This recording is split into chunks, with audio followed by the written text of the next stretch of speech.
Now for our weekly visit with Sherlock Holmes' famous colleague, your friend and mine, Dr. Watson. Good evening, Dr. Watson. Good evening, Mr. Bell. I'm glad to see you. Make yourself at home. Thank you, Dr. Watson. You know, I've been waiting eagerly all week to hear about the singular affair of the ancient Egyptian curse. And a most singular affair it was, to be sure. It had its beginnings in the august halls of the British Museum. I've been looking over my old records to refresh my memory, and even after all these years, it sends what in Scotland they call a cow grue down my spine. I can hardly wait, Dr. Watson. Now, Dr. Watson, what about the singular affair which began in the sacrosanct confines of the British Museum? Well, I must admit that I was not a frequent visitor to those gloomy halls, but on this particular morning, Holmes had been insistent.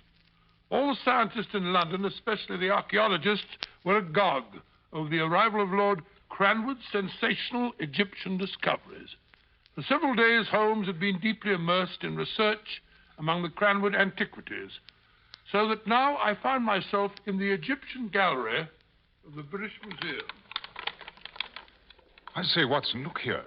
This notation definitely proves the use of stringed instruments as well as flutes as early as 3000 B.C. Oh, very interesting, Holmes. Very interesting indeed. If you please, sir.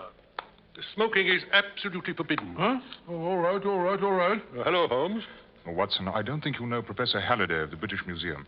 Professor, this is my friend, Dr. Watson. Dr. Watson? Not the eminent Dr. Eustace Watson, the well-known archaeologist of Edinburgh. I'm honored. No, sir. Dr. John H. Watson of Baker Street. Oh, sorry. This is Dr. Watson's first visit to all your magnificent new acquisitions, Professor Halliday. It's a veritable treasure house, gentlemen. The late Lord Cranwood's excavations at the site of ancient Abydos have given the museum a priceless mine of information.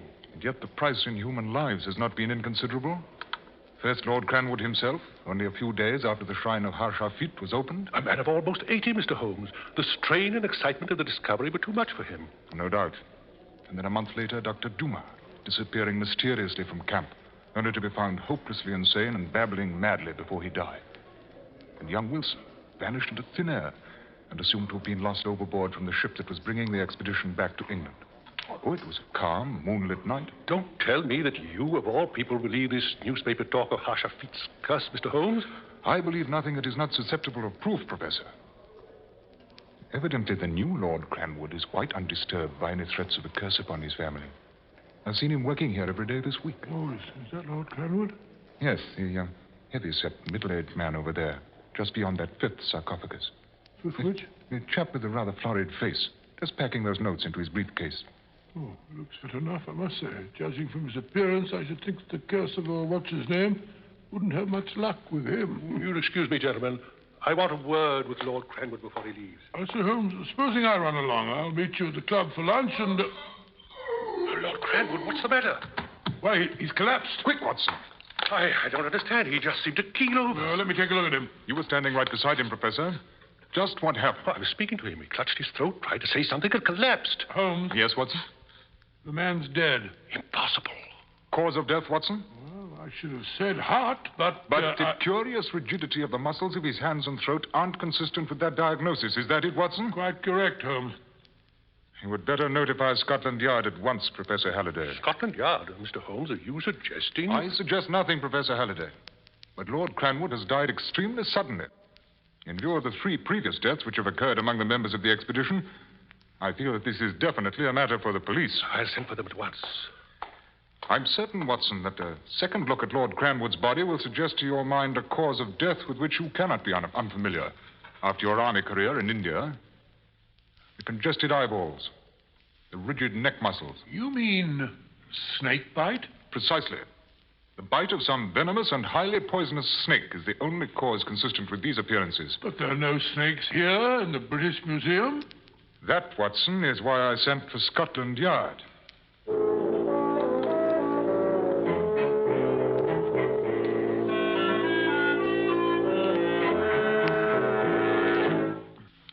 You've been pacing up and down now for 2 solid days, Holmes. Would it be too much to ask you to be seated for at least 5 minutes? I'm sorry, Watson. The lack of any satisfactory solution to the problem of Lord Cranwood's death has driven me almost out of my mind. You find the problem insoluble, then? So far. Come in. Ah, Inspector Lestrade. I've been expecting a call from you. This thing's fair got me beat, Mr. Holmes. No, sit down, Inspector. Can I get you a drink? Thank you, Doctor. I'll be glad of one. Well, we've got the coroner's verdict, Mr. Holmes, and much good it does us. Death by misadventure from unknown causes. Well, you could hardly expect a coroner's jury to say more. Did the Home Office pathologist confirm my opinion? Here you are, Lestrade. Well, thank you, Doctor. Oh, yes, Mr. Holmes. All the appearances of death were consistent with the bite of some deadly snake. But did we find any snakes running around? Were there any snake bites on the deceased body? No. While you yourself within a few yards of the man, Mr. Holmes, and you know as well as I do that if a man gets bitten by a snake, he's going to let out a yell. I know exactly how you feel, Lestrade. Yeah, and have you seen the papers? Scotland Yard baffled by 5,000-year-old curse. Death strikes again from Egyptian tomb. You can't blame the journalist, Lestrade. It's a newspaper editor's dream. And Scotland Yard's nightmare. Well, I must be off. The commissioner wants to see me this afternoon. You can be thankful this isn't one of your cases, Mr. Holmes. I think this one would be too much even for you. Phew. I've never seen Lestrade quite so worked up before. And I can't say that I blame him, Watson. Well, come along. Since the late Lord Cranwood's funeral is to take place at 2 o'clock, we might well stroll over to Hanover Square. Perhaps a brisk walk may serve to blow the cobwebs from our brains.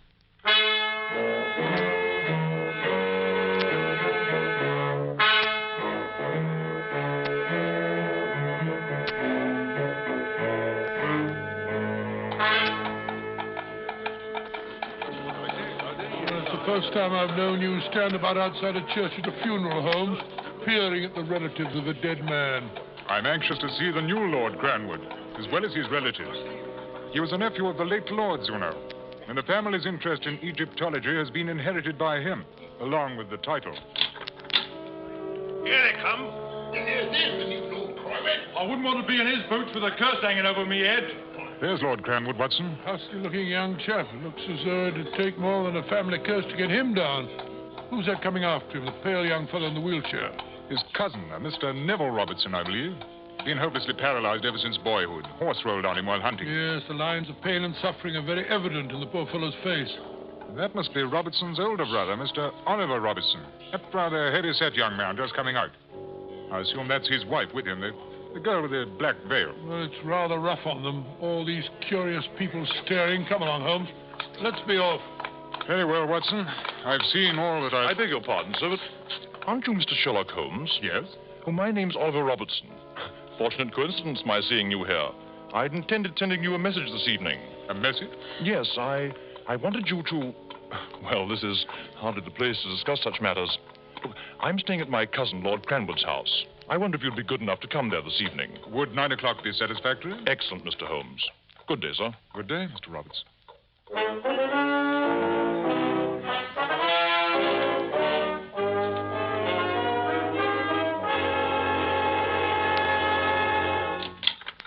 Oh, come in, gentlemen, come in. I don't think you know my wife. Dear, may I introduce Mr. Sherlock Holmes? How do you do? And this is my colleague, Dr. Watson. How do you do? I'm very happy to see you here, Mr. Holmes. And you too, Dr. Watson. Mr. Holmes, my wife and I, well, to put it frankly, have asked you to come here because we're afraid. Not for ourselves, but for my cousin, the new Lord Cranwood. Mr. Holmes, neither Oliver nor myself is of a nervous temperament. But if you've read the accounts of the Cranwood expedition, you must appreciate my feeling that we're contending against more than mere ill fate. 4 members of the same small group, dying mysteriously or by violence within a few weeks of each other. So you don't put any stock in all this talk about an ancient Egyptian curse? I don't really know. Tell me, Mr. Robertson, does the new Lord Cranwood share your fears? I regret to say he does not. He laughed when I told him I'd asked you here. Am I interrupting a council of war, or may I be permitted to be present? Oh, come in by all means, Neville. Here, let me give you a hand with your wheelchair. I can manage. My brother Neville, gentlemen. Mr. Sherlock Holmes and Dr. Watson. How do you do? I assume that the presence of the celebrated sleuth of Baker Street is not unconnected with the curse of the Cranwoods. Please, Neville, don't make fun of us for being frightened. After all, it's Derek we're worrying about, not ourselves. Time enough for you to worry, Oliver, when the curse catches up with Derek. Then you'll be Lord Cranwood yourself, and it'll be my turn to start worrying. I gather, Mr. Robertson, that you are somewhat skeptical regarding the efficacy of Hashafit's 5,000-year-old curse. My granduncle died of heart failure after the excitement of discovering the tomb. Dr. Dumas' death was certainly not the first case of sunstroke that's ever been heard of in Egypt. And Wilson, who fell overboard from the ship, was notoriously fond of the bottle. Does that answer your question? Ingenious, Mr. Robertson, but it leaves out of account your uncle's death in the British Museum the other day. I could offer you a dozen theories to account for that, but I doubt if they'd be sensational enough to please you. Mr. Holmes, regardless of what my cousin may say, and I know he'll agree with my brother, I wish to engage you to prevent any repetition of the tragedies which have already struck this family. Do say you will, Mr. Holmes. I will do my best, Mr. Robertson, to keep Lord Cranwood safe from harm, but without his cooperation, I greatly fear that Stimson said he wanted to see me, Oliver. Oh, I beg your pardon. I didn't know you had guests. I very much want to see you, Derek. This is Mr. Sherlock Holmes and Dr. Watson. My cousin, Lord Cranwood, gentlemen. How do you do? I'm sorry, gentlemen. I have no sympathy with my brother's fears, nor do I see any necessity for dragging detectives into this matter. I trust you'll excuse me. Good night. Well, you see, Mr. Holmes, it's just as I told you. But I do hope you'll do your best anyway, Mr. Holmes. I promise you I shall. Your task won't be made any easier, Mr. Holmes, by my cousin's stubborn determination to continue working at the museum. He's arranged with Professor Halliday to work there at night in the future, beginning tomorrow. He wishes to avoid the stares of the curious. It's interesting. Great Scott, my watch must have stopped. 9:30, and I haven't as yet fed my snakes. Snakes? Did you say snakes? Why, yes, Doctor. Since my affliction debars me from digging in Egyptian tombs and similar active pastimes, I amuse myself with a small herpetarium. Would you care to see my collection? Good heavens, no. Or some other time, perhaps, Mr. Robertson. Dr. Watson and I must be off. Good. Snakes.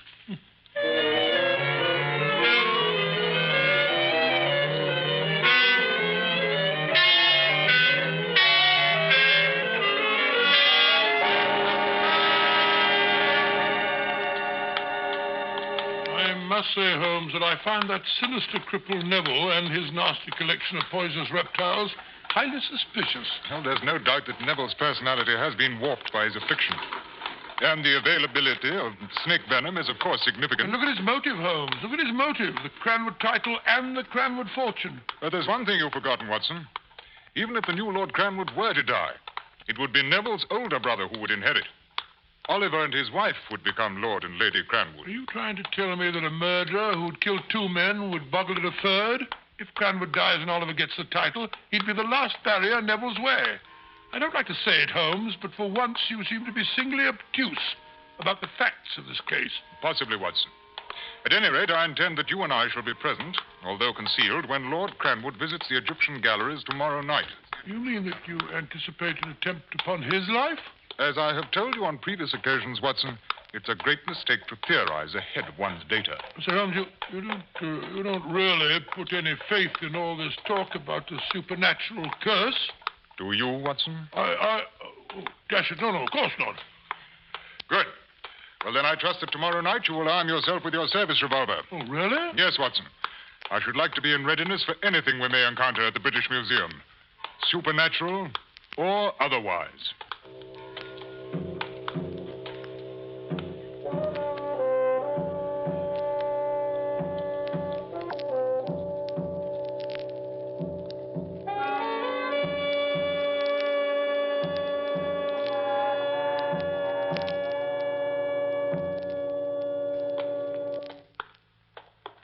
Empty place at night, isn't it? Of humanity? Yes. What do you mean? Merely that the relics of the past are all about us. Oh, yes, of course, sir. On this way, through the northern vestibule. I say, Holmes, what's that thing? Looks like a coffin. That's what it is. Oh, good Scott. Here we are. He'll no doubt work at that long table. It has the only decent light in the room. Now, you take that side of the table, Watson. I'll take this. And make certain there's no one and nothing concealed. You're not expecting to find a snake anywhere, are you, Holmes? I don't expect to find anything. I merely wish to make certain that there is nothing to find. Now, careful, Watson. Don't knock over that little figure. What the devil is it? And the Egyptians call those little statues the answerers. They were buried in the cedar coffins within the sarcophagi to accompany the dead and to obey their orders. A pleasant idea, I must say. Well, there's nothing hidden on this side of the table. Nor here. Now, Now, there's an excellent spot to conceal ourselves. Over here, Watson. Great Scott, what a horrible sight. What sort of a nightmare is that? Appropriately enough, it's a statue of Hashafit, a ram-headed god. Oh, excellent, Watson. Now, this will do perfectly. We can see everything in the room from behind here. Just what are you expecting, Holmes? I don't know. Quiet. There's someone coming. It's Lord Cranwood.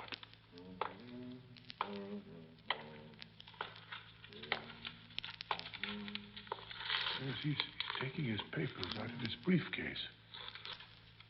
Oh, now that he's turned the lamp up, I can see a bit better. Oh, he's all right so far. He's settling down to work. Watson! Something's wrong. Quick! He must have fainted. Here's the antitoxin. Give him the injection. Hurry! It's too late, Holmes. He's dead.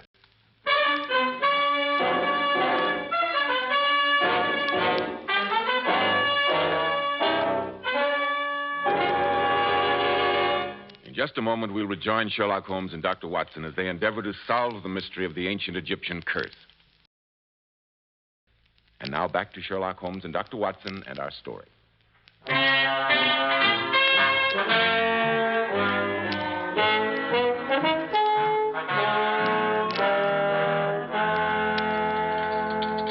I say, Holmes, if you won't have any lunch, do at least take a cup of tea. No, thank you, Watson. I'm not hungry. You've been saying that ever since that poor fellow Derrick was killed the night before last.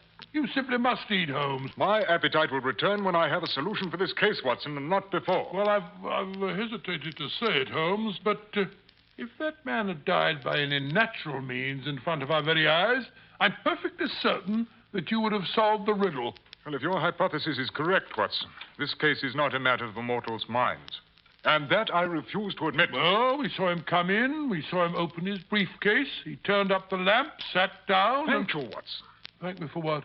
You've just given me some remarkably interesting food for thought. Oh, really? Come in. Why, Mrs. Robertson. Oh, I beg your pardon. It's Lady Cranwood now, isn't it? Makes me unhappy to say that it is, Dr. Watson. Won't you sit down, Lady Cranwood? I've already expressed to your husband my deep feeling over the tragedy I failed to prevent. Let me assure you, Mr. Holmes, that neither my husband nor I feel that you were in any way to blame. I appreciate your kindness, Lady Cranwood, but I still blame myself for having failed to reach a solution. And that is why I've come to see you this morning, Mr. Holmes. I hardly know how to say it. My suspicion is such a horrible one. Oh, there, my dear. I'm convinced that Oliver is in deadly peril. And from his own brother. Do you hear that, Holmes? You felt it too, Dr. Watson. Oh, I've been fighting down a horrible thought, denying it even to myself. But I felt I had to tell you, Mr. Holmes. Well, have you any proof, Lady Cranwood? Anything definite on which to base such an accusation? Only Neville's sneers and his jealousy of my husband. And those horrible snakes of his. Perhaps you may be able to assist me in confirming or disproving your suspicions of Neville, Lady Cranwood. Anything I can do, Mr. Holmes. Anything. I imagine that the entire family, and the servants as well, will all be attending the funeral this afternoon. Yes, of course.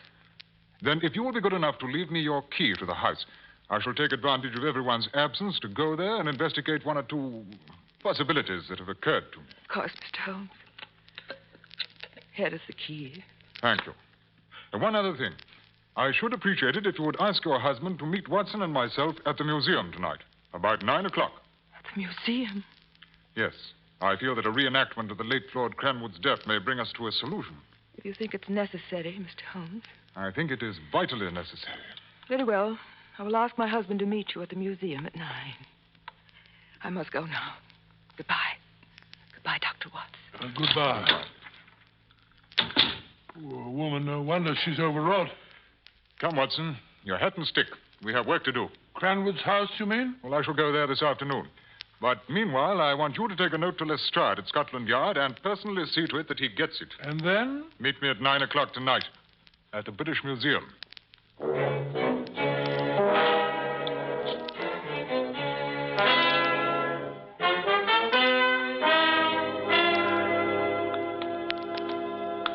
Well, I must say, Holmes, that as long as we had to come back to this chamber of horrors, I'm glad that you insisted on a decent amount of illumination. Since we won't be concealing ourselves this evening, Watson, I asked Professor Halliday to leave the Egyptian gallery fully lighted. Now, you sit here, Watson. Well, as long as none of the professors are about, Holmes, I don't suppose the museum will be shaken to its foundations if I smoke the pipe. Ah. Huh, that's better. Good evening, Lord Cranwood. Good evening. Lady Cranwood? Mr. Holmes, Dr. Watson. Good evening. Well, I fail to see what purpose will be served by a reenactment of my cousin's tragic death, but I'm willing to do anything within my power that will offer any hope. I insisted on coming with Oliver, Mr. Holmes. I'm afraid every moment I'm away from him. Well, now, Lord Cranwood, let us try in every way to duplicate your cousin's actions of 2 nights ago. I have here his briefcase, and I'd like you to enter through those doors, carrying the briefcase in your left hand and humming a tune. All right. Ready? All right, go ahead.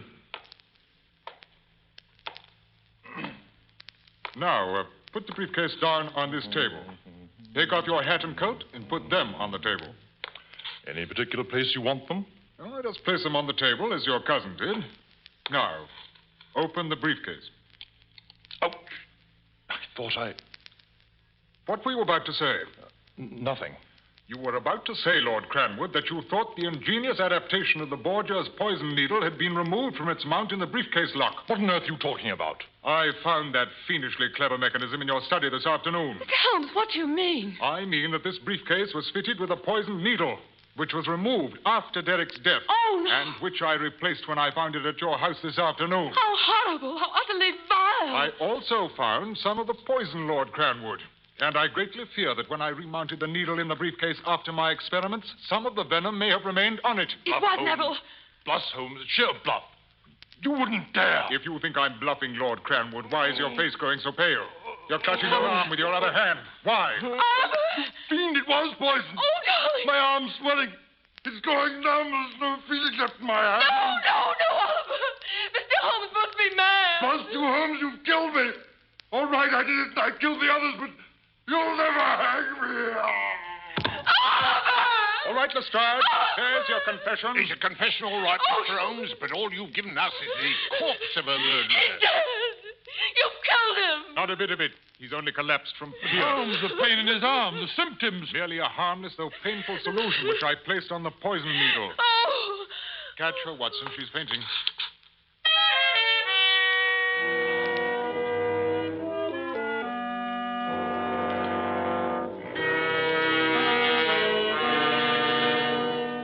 That Oliver's a fiend, Holmes, an absolute fiend. Oh, unquestionably. But you must admit that his hiring us was an ingenious attempt at a novel method of removing all possible suspicion from himself. And now he'll pay the penalty for murdering at least 2 men. A good thing, too, though I'm sure I don't know how you ever found out about the briefcase. Why, you gave me the clue, Watson. You yourself. I did? Back in Baker Street when you were talking about the second death. You mentioned that we had seen Lord Cranwood enter the room. Open his briefcase. Well, we did. Exactly. But until you mentioned it, the significant fact had escaped me that the only object common to both deaths and handled by both men was the briefcase. Good gracious me. Well, that solves the mystery of the ancient Egyptian curse. Does it, Watson? Have you forgotten the 3 who died previously under such strange circumstances after they had opened Harshafit's temple? You don't mean that you really believe in that stupid curse?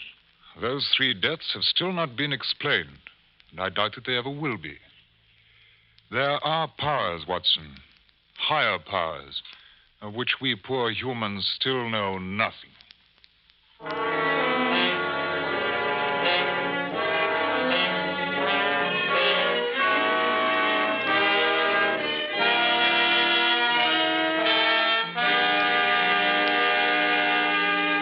Ladies, the poet who said a woman's hair was her crowning glory certainly knew what he was talking about. That's why you ladies should take the very best care of your hair, especially in shampooing. I'm glad you brought that point up, Mr. Bell, because many popular shampoos have a tendency to dry the hair. Well, here's one shampoo that will never dry the hair, never under any circumstances. And it's Kreml shampoo. Yes, Kreml shampoo is simply wonderful. It actually glamour bathes each tiny strand of hair so that it fairly radiates natural, dazzling highlights. It leaves the hair simply gleaming with natural, glossy luster. And what's more, your hair stays this way for days. Kreml shampoo is not a soapless shampoo. It's not a cream shampoo. It's entirely different. Kreml shampoo never hurts the texture of your hair. You can use it as often as you wish, over a long period of time, and it'll never dry your hair. In fact, it has a beneficial built-in oil base, which actually helps keep the hair from becoming dry or brittle. Remember, ladies, that Beautiful Powers models wash their hair with Kreml shampoo. They claim no other shampoo leaves their hair more shining bright, yet never dries the hair. Why not try it? Kreml, Kreml shampoo. Now, Dr. Watson, what about next week? Well, next week I think I'll tell you a story about the strange and ferocious behavior of Professor Presby's dog. And the even stranger behavior of the professor himself.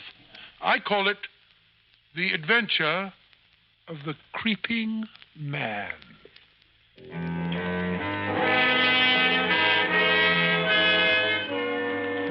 Tonight's new Sherlock Holmes adventure was suggested by an incident in Sir Arthur Conan Doyle's story, A Study in Scarlet.